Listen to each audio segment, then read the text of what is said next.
श्रीराम समर्थ. श्रोते हो, आज श्री महाराजांच्या प्रवचनात आपण ऐकणार आहोत, उत्कट भावनेने भगवंताची उपासना करावी. विस्तव माहीत नसला तरी तो हाताला चुकूनही लागला तरी हात भाजतो, किंवा हा परीस आहे हे माहीत नसूनही लोखंडाचा घन त्यावर मारला तरी त्याचे सोने व्हायचे राहत नाही. त्याप्रमाणे ज्ञानाशिवाय नुसते भक्तीने जरी भगवंताकडे गेले तरी काम होते, परंतु दुसऱ्या विषयांची आसक्ती जोवर आपल्याला सुटत नाही तोवर मनापासूनची भगवत भक्ती होत नाही. जिथे उत्कट भावना आहे तिथे सगुण मूर्तीला मनुष्य धर्म प्राप्त होईल. उपासक देहाला विसरला की उपास्य मूर्तीमध्ये त्याला जिवंतपणा अनुभवायला येऊ लागेल.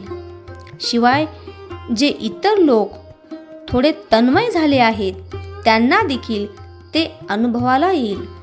परंतु उपासकाची किंवा भक्ताची भावना नेहमी तितकी उत्कट राहीलच असा नेम नाही.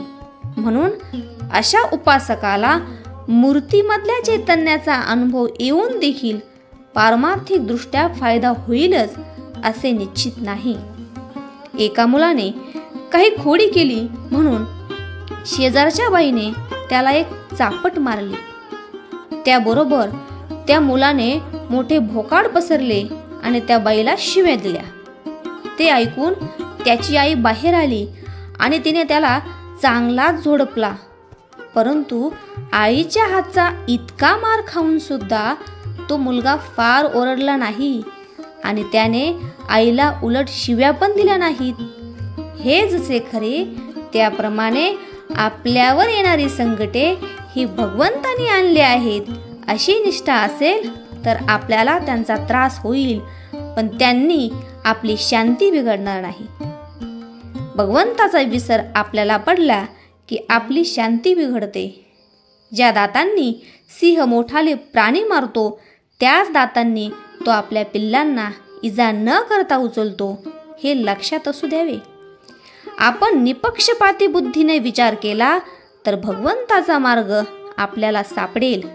भगवंत हा सर्वांना साध्य आहे, फक्त काही न करणाऱ्याला तो साध्य नाही. आपल्याला जेवढे समजले आहे तेवढे आपण आधी करावे, मग पुढील माहिती आपोआप मिळते. त्यामध्ये समाधान असावे. उगीच जास्त चिकित्सा करणे हे मीपणाचे आणि देहबुद्धीचे लक्षण आहे. ज्याला भगवंताचे सानिध्य लाभले त्यालाच निर्भयता आणि निर्वासनता येईल.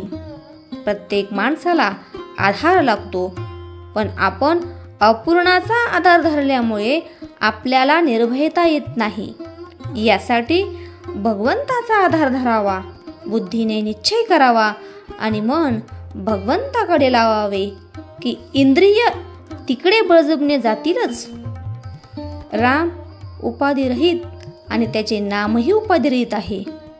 म्हणून ज्याप्रमाणे खडक किंवा वाळू पाण्याशी मिसळत नाहीत, साखर किंवा मीठच विरघळते आणि समरस होते, तद्वत रामाशी त्याचे नामच समरस होते.